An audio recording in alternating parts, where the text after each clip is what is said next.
El reconocimiento a la investigación y puesta en valor del aragonés ya tiene cara y ojos. El doctor en Filología Románica y profesor del campus de Huesca, Jesús Vázquez Obrador, ha sido reconocido con el primer premio Juan Fernández de Heredia de investigación filológica sobre el romance aragonés. Su trabajo sobre topónimos de Aso, Llosa y Betés le ha valido este premio con el que espera estimular la investigación de esta lengua. Buen seguro, el premio estimulará a los estudiosos de nuestro viejo idioma autóctono, hoy en serio peligro de desaparecer como lengua hablada, a seguir profundizando en su investigación, tanto en lo que se refiere a aspectos lingüísticos como a aspectos literarios o textuales.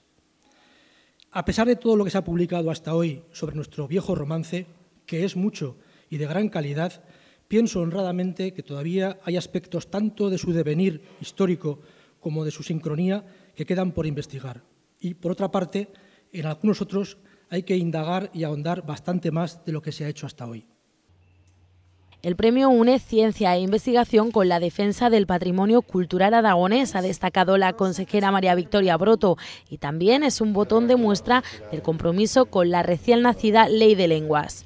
Un paso muy importante para el reconocimiento de un derecho de los aragoneses, que es utilizar en la vida diaria, utilizar en las relaciones con la administración, en la literatura, sus lenguas propias, el catalán y el aragonés. Dos lenguas que junto con el castellano se han hablado y se hablan en esta comunidad autónoma y que con esta ley lo que queremos es reconocer y promocionar. El galardón está dotado con un diploma acreditativo y 5.000 euros.